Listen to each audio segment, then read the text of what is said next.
From Interior Alaska's most trusted news source, this is the Fbx Evening News.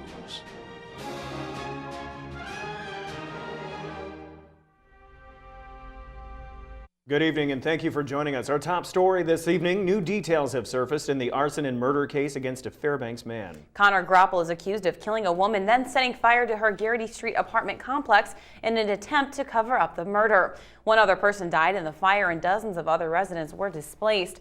Yesterday, Assistant District Attorney Joe Dallaire said investigators obtained surveillance video from the apartment, which shows Groppel entering with a gas can and later leaving the fire in what was described as a bright flash.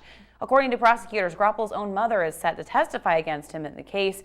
Groppel, who was injured in the blaze, remains in jail on a no bail status.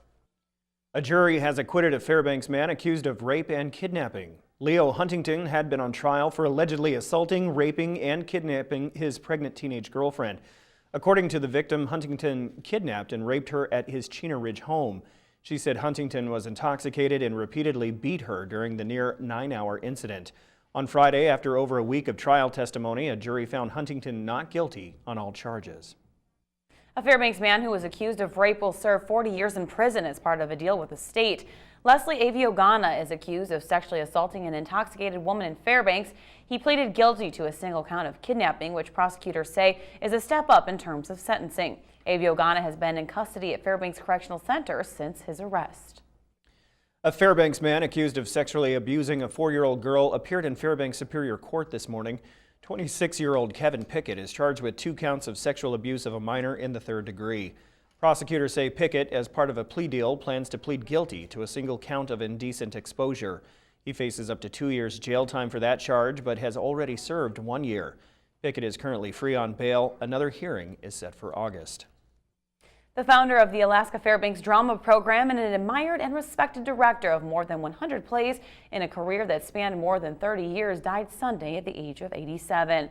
Lee Salisbury arrived in Fairbanks with his wife in 1955 after doing radio and stage work for 7 years in New York. Salisbury began teaching immediately and recognized the need for a drama program. He also spent a decade on the Alaska Educational Broadcast Commission, which preceded the Alaska Public Radio Network and also helped to establish KUAC-FM Public Radio.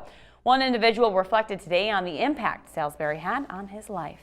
It was such a great experience for me because I'd always wanted to do theater, and once I got into theater at UAF, Lee was the epitome of that, and it really made me feel like I was in a place where I wanted to be, and Lee gave me all sorts of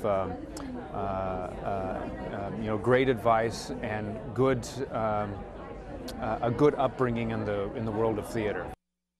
Alaska nonprofits are exponentially increasing revenue despite less funding support from the government. National Council of Nonprofits Chairman Dennis McMillan delivered the news to the Greater Fairbanks Chamber of Commerce today. McMillan says that local nonprofits are adapting well to fight the lack of funding from state and federal governments and even growing. Nonprofits such as the Food Bank of Alaska and Breadline Stone Soup Cafe have an economic impact of $6.5 billion in Alaska. McMillan says nonprofits could still have a dire outlook next year if they don't find ways to generate funds independently. With the state where it is, everybody that's been to Juneau knows that this is not going to be a good year for anybody that contracts with the staff or gets revenue from the state. Next year will be worse.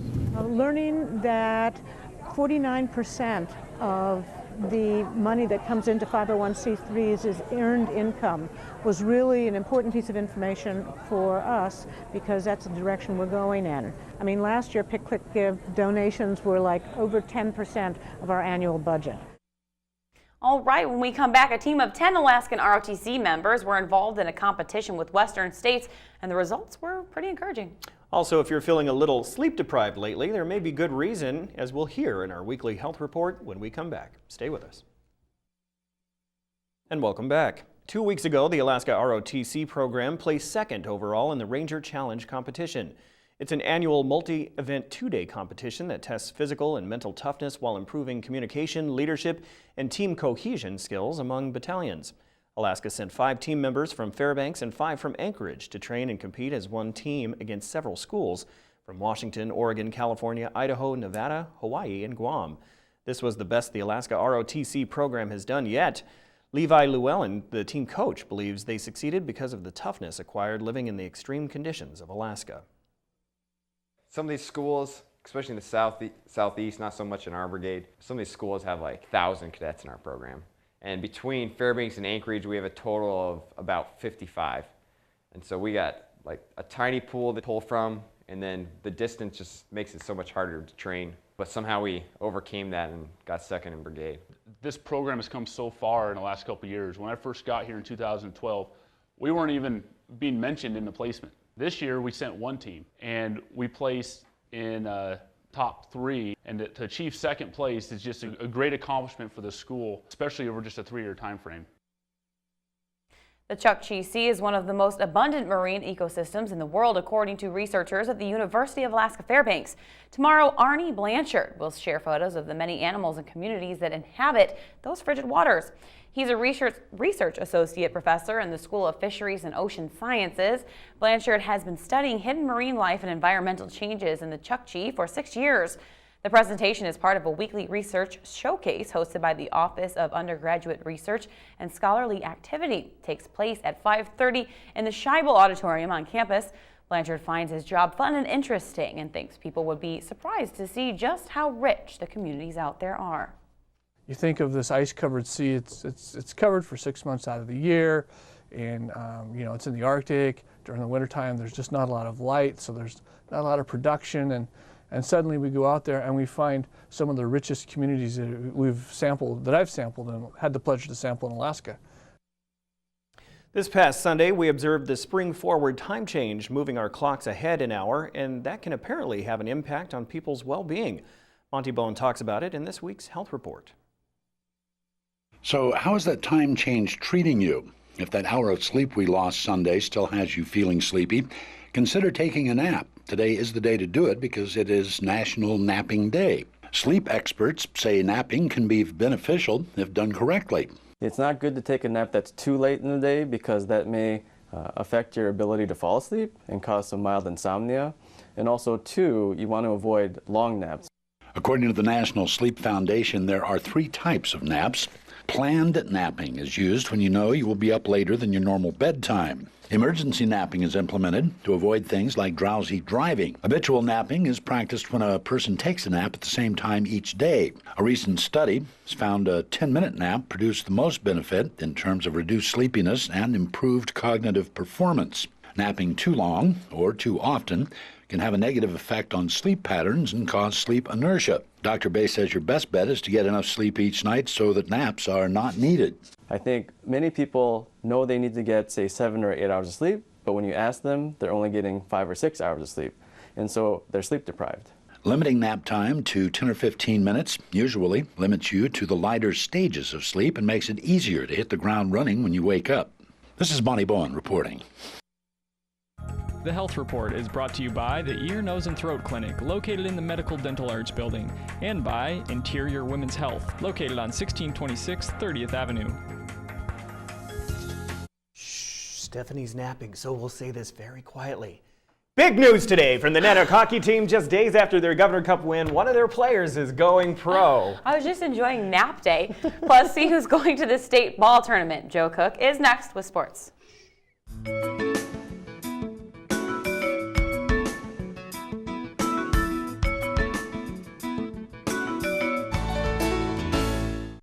Hello, Interior Alaska. Joe Cook here this Tuesday evening with your local Sportscast. Our lead story is in the Nanook Corner. A stellar defenseman for the Alaska hockey team is going to the pros. Here's more. Junior Nanook defenseman Colton Parayko agreed to a 2-year entry-level contract with the St. Louis Blues this afternoon. The Blues drafted Parayko 86 overall in the 2012 entry draft. The St. Albert, Alberta native finishes his Nanook career with 67 points, 17 goals, and 49 assists, and 149 blocks in 104 career games. He had a breakout sophomore season. He scored a career-high 26 points, and was named WCHA Defensive Player of the Year, first-team All-WCHA, and it was second-team All-America. He reports to the Blues AHL affiliate team, the Chicago Wolves, in the morning. So a star player is leaving, but future stars are emerging for the Nanook's Fairbanks product, and former Ice Dog Taylor Munson was named WCHA Rookie of the Week after the Nooks swept UAA and won the Gov Cup in their season finale. The freshman center had a helper and scored a goal in each game, including Friday's game-winning goal and a 1-0 victory in Game 3 of the Gov Cup. After the Nooks swept the Seawolves over the weekend, UAF finished with a 19-13-2 overall record and 14-12-2 in the WCHA for 4th place. Those 19 wins are most in the season for head coach Dallas Ferguson as he completes his 7th season. You don't count them. You just week by week and trying to get ready to be successful and doing it the right way. And again, it's the players are the ones out there doing it. They're grinding and they're scoring the goals, they're blocking the shots, and you know what, they just stayed with it. And I know that, but it's just about the process. Extremely proud of the team and the way they stuck together and the way they competed this year. Nanook Corner, brought to you by Sports Medicine Fairbanks. The Ice Dogs were victorious on Saturday, earning a split on the road. They never trailed in a 3-2 win over the Montoros, who bested Fairbanks 5-2 on Friday night. The Ice Dogs bounced back with Ethan Somoza and Mitchell Bowman scoring early. Chandler Modric, he scored the game winner. Kevin Aldridge, he made 26 saves in the win. Fairbanks is 35-15-4, tied for the Midwest Division lead with the Wilderness. The Ice Dogs play the Bismarck Bobcats this weekend in North Dakota. The West Valley boys basketball team, they made history on Saturday night, down 28-26 at the half to Lathrop. West Valley would mount a comeback in the MAC championship game, led by Daniel Hornbuckle's game-high 20 points and Brandon Bones Joyner coming up big with a timely 12 points in the game. Lathrop would tie the game at 43 apiece with 3:14 remaining, but the Pack, they would close out on a 9-0 run and they would win 52-43. The Wolf Pack win their first MAC championship in 10 years. Here's head coach Kamani Shotwell on winning his first region title. I'm glad to have all these people here. The boys played on both sides really hard, so it's real fun. But one thing I am proud of these young men right here. We've gone through a lot of adversity with injuries and all that, and now that we got our whole team back, look what we can do. In the girls' MAC title game, it was a dogfight, but West Valley would come out on top like they have been all year. Lathrop's last lead was 4-2 as the Pack, they went on a 10-0 run. They would not trail despite Lathrop cutting their deficit to 4 in the 4th quarter. Ruthie Hubert, she led all players with 34 points. The Wolf Pack were able to hit free throws after free throw late to win the MAC title 66-52 over Lathrop. West Valley ends their season a perfect 24-0 and continue their MAC dominance. They've won 8 straight region titles and 9 of the last 10. I think it's going to give us a lot of confidence, but we're not going to get cocky. We're going to stay really confident. Being undefeated going into state is a lot of pressure, but I think we can handle it. And before those MAC title games, more teams punched their tickets to the state basketball tournament at Allison Air Force Base. Both Hutchinson Hawks teams won the second bid for the Aurora Conference. The boys team had to come back late, but secured a 67-63 win over Delta. Hutchinson makes its first state tournament appearance since 2012. The girls team, they defeated Galena 55-46. Katie Peterson and Ashley Stark scored 12 and 11 points for Hutch in the big win there. Over at the Patty Center, it was a game of runs in the girls' Golden Heart title game, but the Minto Lakers made the final and decisive run, defeating defending champion Hoosley at 41-38 to get to state. The number 1 seed Fort Yukon boys would remain on top. They outscored Minto 37-19 in the second quarter. They win 69-49 to represent the Golden Heart in the state tournament as the top seed. After Monday's exciting restart, the 43rd Iditarod in Fairbanks, the last great race, the former champion is leading the pack. Here's the leaderboard as of airtime today. 4-time champion Martin Boozer was first into Tanana today, arriving around 3:30 this afternoon. Fan favorite Hugh Neff is off to a good start. He's second, also making it to Tanana. Ali Zirkle, a favorite to win this year, has made up ground and she is third. Aaron Burmeister is fourth, and Pete Kaiser, the Cusco 300 winner, is fifth overall. The next checkpoints are Ruby and Galena. And that'll do it for sports tonight. Mike Schultz is next with a full weather forecast, and we'll catch you next time. Hey, welcome back everyone to the Fairbanks Evening News for Tuesday. Mike Schultz was once again talking about weather. A beautiful day across the interior, lots of sunshine, a few ice crystals here and there. just enough to get some more sun dogs out there. And speaking of sun dogs, we've got a nice one today. This one's sent in by Mike Rigo, a perfect sun dog. As you can see, the sun sitting in the center there, and it's reflecting off both sides with the rainbow effect. Very nice. And as always, if you have a photograph to share, by all means, send it to photos at ktvf11.com. Your numbers look like this. Currently 7 below after a high of 2 below. And this is March, right? The low last night, 18 below. Record high in 1992 got up to 50 that day. Down to 41 below in 1930. Your sunrise and sunset about 11 hours and 8 minutes of daylight, a gain of 7 minutes from yesterday. On our satellite radar, not a whole lot to talk about. Again, you can see all of the energy has moved over into Canada. Nothing going across the center part of the state. A few clouds, wispy clouds to the north, and that's about it as far as what's going on across the rest of the state. Over southeast Alaska, a little bit of rain shower activity around the Ketchikan area, 41 degrees there. Sunshine around Juneau, also sunshine in Anchorage, 20 degrees there. Nice day at Kodiak along the Aleutian Chain, some clouds around Cold Bay. And up and down the west coast, a little chilly, 4 degrees below zero at Nome. Much colder at Barrow as you expect this time of year, 22 degrees below zero there, and 1 above at Fort Yukon. Lower 48 weather, not too much going on. It's pretty quiet, little shower activity over the Pacific Northwest. That's about it. Temperatures rising nicely. Denver at 62 degrees, 87 degrees at Phoenix, and Dallas at 59. Thunderstorms rumbling around the New Orleans area, as you can see here down over the southern sections. Showers around the Florida Peninsula, partly cloudy skies over the northeast. On the satellite and radar, a big plume of moisture moving across the Gulf of Mexico, up and down the eastern half of the country, and that's about it. Out to the west, a new storm system moving ashore in the Pacific Northwest. That promises to bring a pretty good chance of rain. In fact, you can see here, rain will return tomorrow with showers all the way down as far south as maybe near the Los Angeles area, while warm temperatures continue. Now, the jet stream, once again, is helping to bring that moisture ashore from the Pacific Northwest, then diving way down to the south, helping to pull that warm air up, and then more rain across the eastern half of the country. And they need it because they've been going through a drought. Well, back to Alaska for tomorrow in the northern sections. Here's what it looks like. Partly cloudy skies for Barrow, mostly sunny skies for Nome, and a few flurries in the Fort Yukon area. Here in the interior, another beautiful day in store. Lots of sunshine across the region with temperatures not what you'd like to see this time of year. 0 for the high in the Fairbanks area. Over southeast Alaska, just the opposite. Snow showers for Juneau and scattered showers for the Ketchikan region. And over the southwest part of the state, some snow showers for Cold Bay and Kodiak, becoming mostly cloudy skies, and mostly sunny skies, I should say, in Bethel, and temperatures right around the 30-degree mark at Kodiak Island. And down around the Anchorage Bowl, that's not too bad. Sunny skies across the entire region. Maybe some gusty winds developing for Valdez, and Valdez high should be around 22 degrees. Well, time once again for our kids' weather. All this week we've been talking with the kids from ICS in the 3rd grade class there. Tonight, here's a young lady with a picture to share with us. I was in Missouri, June 2012.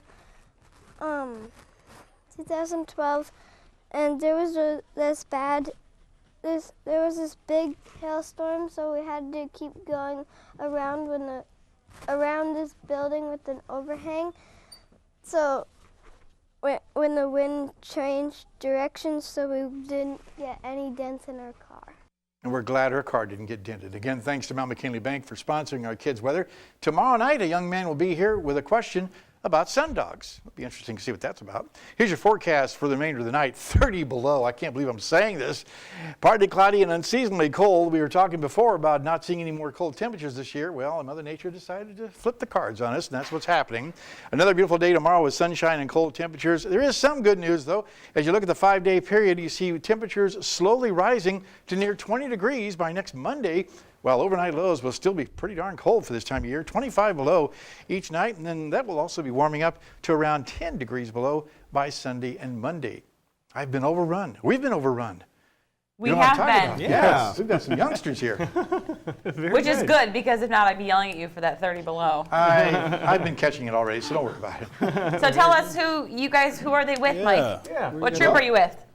It's PAC. Or PAC, sorry. 42. PAC 42 from where? Are you in North Pole, Fairbanks? No.